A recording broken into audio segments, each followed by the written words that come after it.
Welcome back, guys, to yet another episode in the WoW Token Challenge. And you couldn't believe it, I am still in Blackfathom Deeps. Well, right now, I'm outside the dungeon, currently running towards it, because I have returned from filling a bunch of auctions on the auction house. Now, I have done quite a considerable amount of runs since we last saw each other on the last episode. At the end of the last episode, we had about 578 runs, and we are now, just to show you guys, at 666. I thought this was a funny number, so that's why I wanted to show it. Now, I might do a couple of more in the process of actually making this episode, but that is where we're currently at. As always, make sure that you guys drop a like on the video because we are doing a 2 months of game time giveaway. Now, as per usual, as I just said, you have to like the video, and then number 2, type a comment down below about something that you're excited about coming up for MUP Classic. MUP Classic at the time of recording this video is literally under a week away. So, I still haven't fully decided whether or not I'm actually going to do something for it, because I feel like for me, it might be a little hard to do this challenge and then also do MUP Classic, just because, like, to the lengths I want to bring both. I might put, like, I really thought about doing kind of a WoW token challenge for MUP Classic, or at least exploring some of the farms that I used to do. And I feel like that could be kind of fun. So if you guys are interested in maybe seeing some content like that, let me know down in the comments below. And also, if you're not interested in MUP Classic, that's completely fine. I understand that. And it is, I just want to say now, it is not my main form of, like, playing WoW, because I don't really like the whole aspect of being two separate games completely. I don't like, because it feels like starting over completely on a brand new account. Even if you have played before and you have some gold and rewards and whatnot, it's not connected to what I've worked on since, you know, for me at least, since the end of 2000 and, since the end of 2007. So that's kind of why it's always been hard for me to play, like, a lot of Classic. It's always fun to start out, you know, to play the expansion, like, release and see all the new content, hang out with other people that are playing it as well. But that's kind of how it feels for me. I don't know if that makes sense to you guys. I also forgot to loot the gold from the last episode. I don't know how many of you guys that actually noticed that, but I did forget, which was, like, kind of funny because I got distracted about talking about things in the auction house. But with looting that gold, and obviously additionally on top, the fact that we did almost 90 runs since the last episode, we are now at a little over 50k, which is really, really good. It's a great amount of gold, but I also want to say that I'm going to continue running BFD because there is still, even at this point, and we're almost, and I say that with, you know, we're probably like 20 runs away. We're almost at 200 total runs in this dungeon, and even then, I still am getting a lot of greens that I have not gotten before. And there are still blues in here that I have not seen. So because the loot table is so wide and varied, it's really, like, it's still really worth it to run the dungeon. And I think that the plan is to just continue running it as long as possible, just because, you know, the open world farms that we have available to us in this zone are not very good. Like, they can't really outperform the raw gold, like, the raw gold and the consistent gold that we get from materials from BFD. We would only be getting like 1 to 2k more in the open world, which makes, you know, the chance of getting some of the blues that we still don't have and a lot of the greens that we still don't have much better in BFD. So it's kind of one of those things. The next thing that you guys will be seeing is a little bit of a segment from the secondary alt that we have. And again, that is all the transmog that we have on the secondary alt is only the leftover mog that we have from the previous zone. So, eventually, when we make it to a nifty gold amount on this character, when we reach the goal of a full token, that is when we will be sending over all the leftover mogs to that character. So, I mean, at some point, that character is going to end up with thousands of auctions, and it's going to get a little ridiculous. But let's hop on over right to that real quick. So we are on the good old alt for a little bit of an update. Now, since the last episode, we haven't really gotten any huge sales, but as you can see, we've still gotten a decent amount of sales. And you can also see that it's over 3 days. So, you know, nothing like super crazy, but it's still another 5,285 gold. And there's a couple decent pieces in here, like this one right here, the Stonecloth Epaulets. I mean, we take those. But you can see there's a lot of regular Transmog. Also, some of the stuff that's under 100 gold. Like, selling it, you know, it's still fine. Like, it doesn't matter if it's under 100 gold and it sells within a couple of posts, it's still worth it to do. But it's a little bit different for our actual like challenge tune because we can't spend as much time standing around in the auction house. It's a lot better for us to be out and about and running around. But that does bring our secondary alt up to 22,591 gold, which is pretty cool. And as for any side challenges, I've kind of decided to just have this be a character that I'm building up gold on at the moment, because I'm not entirely sure what I want to like unlock as goals. And maybe we'll wait a little bit with that until we make it through Ashenvale into another zone, because then we can start up like goals alongside a new zone, like right at the beginning. And some of you guys in the last couple of episodes mentioned that I could, you know, buy things that I would want just for my general character or accounts or whatever.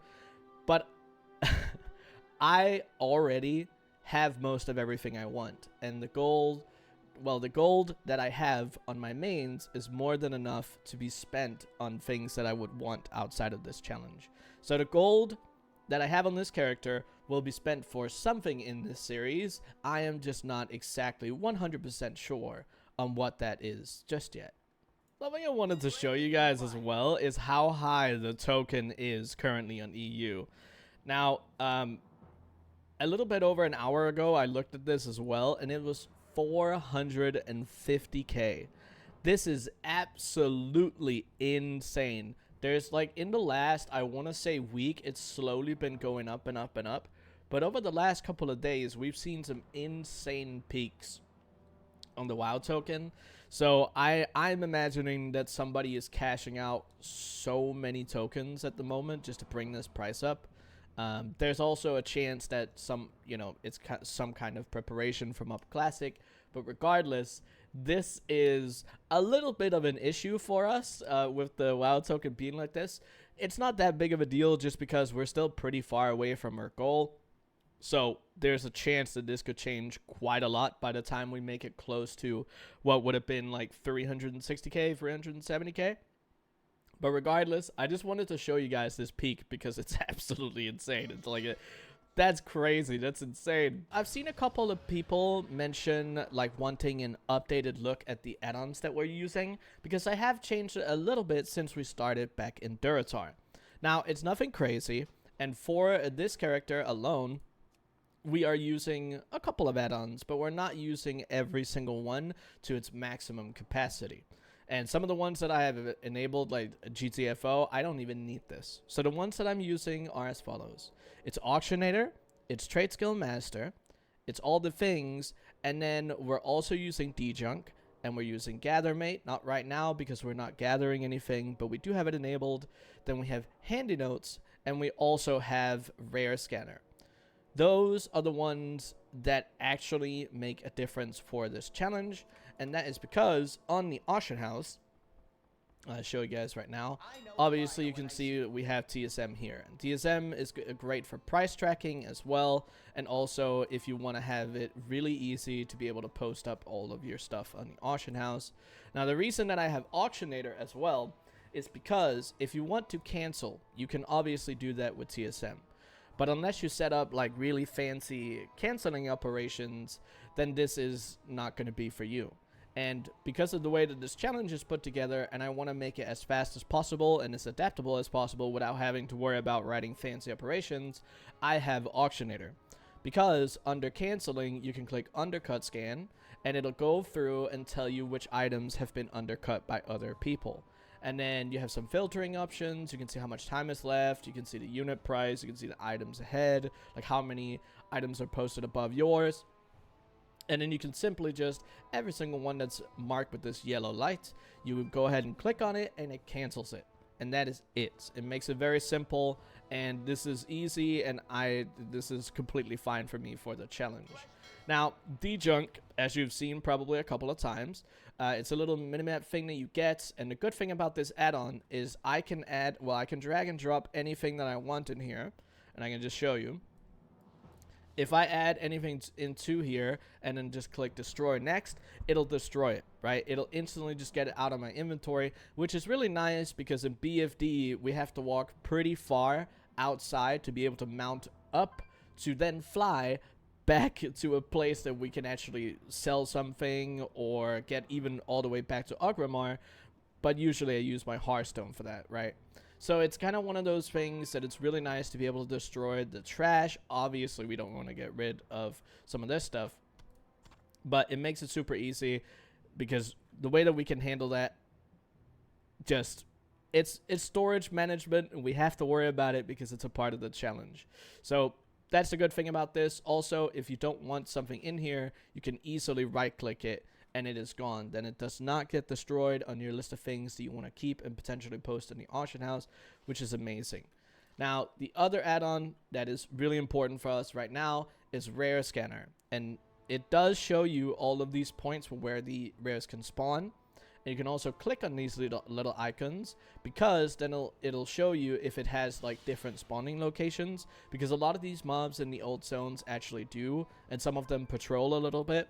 So if you click on them, you can, you know, get it lit up a little bit and see all of the locations, which is great. Especially if you want to do a lot of rare hunting. And a place like, for example, Fellwood, you can see that there's a lot of different rares in this zone. So this add-on is great to have. There's many alternatives, so you don't have to get Rare Scanner necessarily. I mean, Silver Dragon, I remember being a good as well. I don't know how good it is anymore, but there's plenty of rare farming add-ons. But this is the one I use because it kind of just works for what I need it to work for. And besides that, we do have Gathermate, but right now we're not using Mining and Herbalism. But that add-on just shows you all the locations of, what do you call it, of nodes and like flowers on your map and also your mini-map, which makes it easy to make like routes and things like that.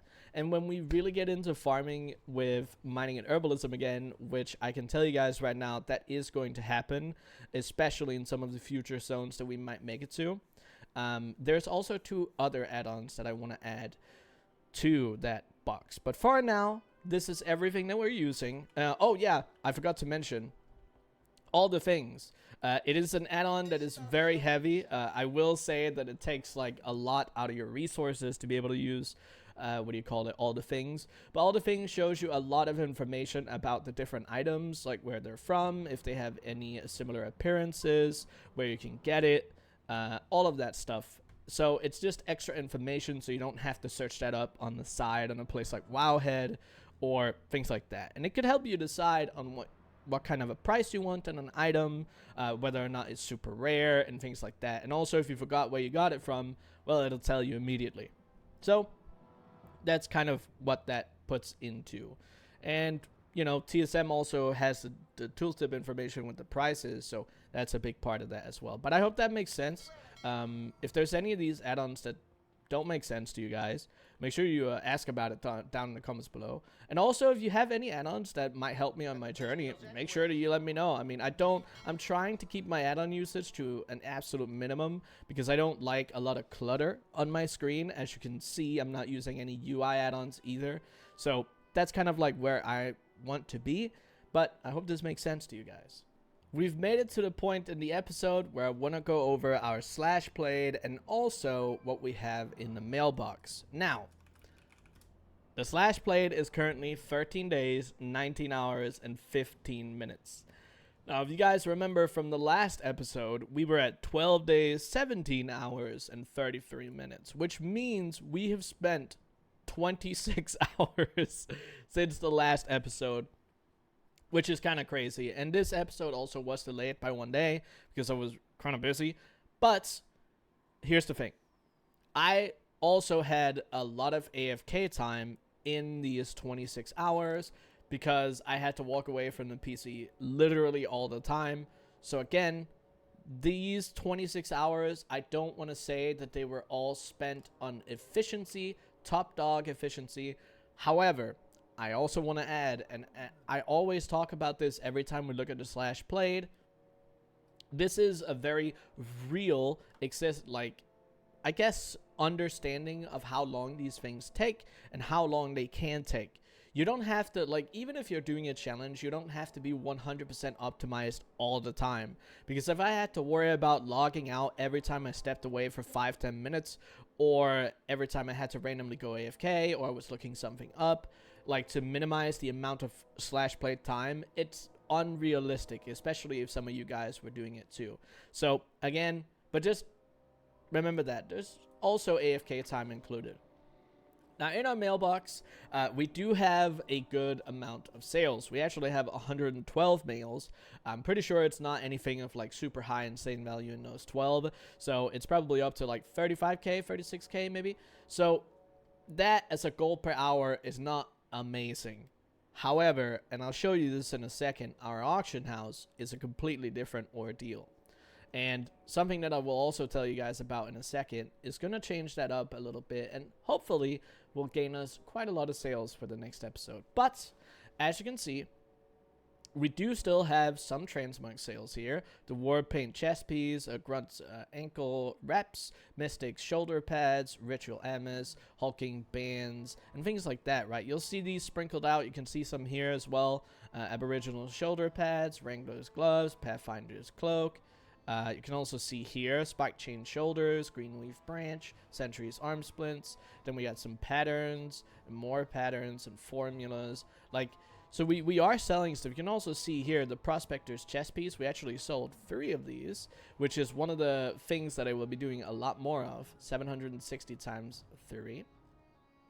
So again, pretty good sales. We actually have 32,825 gold in here, and you can see, and I just want to show you guys, you can see the greater eternal essences. It's a lot. We are getting a lot of enchanting materials from disenchanting, obviously in BFD, since we're doing so many runs. So it is, as you can see, quite a big portion of what we're making gold on, but we will take it. We're gonna run through, we're gonna take our gold, and we'll take a look at what we actually have at the end here. I don't think it'll be too much, but it does bring our total gold up by quite a lot. Oh, I accidentally looted some of it. It's another 1,000 gold. And then we have another 2,000. So it was another couple of 1,000 gold. And this is just more materials and more greater eternal essences. So that brings our grand total for episode 3 to 86,176, which is pretty good, honestly. I'm pretty happy with this amount at the time of episode 3. So, totally 100% awesome. We actually did just get a sale here. So, but anyway, here is my plan. As you can see, right here, as I showed to you on the auction house, the amount of posted auctions that we have currently is 491. You can also see that I have, for example, of this one, Staff of the Friar, which is absolutely ridiculous, by the way. I have 6 of these now. And my plan is I want to try and bait resetters and flippers into buying a lot of these items, okay? Any of the ones that I only have 1 of, or one of the ones that have really high region sale averages or region sale rates, this is not something I will be doing. So if you look at the Onyx Claymore, for example, this region sale average is 43,875. So I will not drop it way down below that, at least not until I have more than 1. And the same thing goes with Crested Scepters, Grim Claws, Staff of the Blessed Seer, Evocator's Blade, and things like that. But when it comes to the greens, I will be trying to bait as many flippers as possible to buy this stuff and move it off realm. And that's something that maybe some of you are not considering, because a lot of you maybe have been out of the game for a while, or you haven't really tried thinking of it in this way. But the way that Transmog works currently is that people can easily move it away from my realm, which is Terran Mill and EU. So say that none of the Blackfathom Deeps, none of these blues exist on another realm. And a person is like, I need to fill up the auction house with a bunch of stuff over on this realm, or I don't have this, or I need to restock this, or whatever. Can I potentially find it cheap on this other realm and drag it over? Because of the way that cross-realm things work these days, you could easily just take any of these items and trade it over to another character on another realm. It totally works like that. You can also just say, I have these 490 items. If I didn't want to be on Terran Mill anymore, I could open up my war bank, slam everything in there, make a character on a new realm, and then take everything right back out. You can totally do that. So that's also why some of these prices, like, you can still sell some of these things for absolutely astronomically high prices on some realms, because there is still some realm identity for people that exist on different realms. But if I lowered the price and I have 6 of these, I could easily sell 6 of these to a flipper, and they just spread it out on 5 different realms instead of having multiple duplicates on the same one. This happens all the time, and it has also happened with what we did in the Barrens, and not so much in Duratar, but we will definitely see it more in the future as well. So I just wanted to talk to you guys a little bit about that strategy. I will be trying as much as possible to see if we can make that happen for the next episode, to really push the amount of gold that we have available to us, and also how much we've actually made it to. Hopefully that turns out great. You can also see we actually did get a couple of sales here on Transmog, which is cool. Obviously that is not counted in this episode, but it will be counted in the next one. But again, I hope you guys keep enjoying these episodes. I know that right now we don't have too many interesting things going on, just because it's mostly just me running dungeons. Well, a dungeon rather, and it's just BFD. But it's a part of the challenge. It can't all be sunshine and rainbows all the time in terms of a viewing experience. I'm actually enjoying running that dungeon quite a lot. So for me, it's completely fine. So I hope you guys are enjoying it as well. But that is everything that I have for this particular episode. So as always, I will see you on the next one.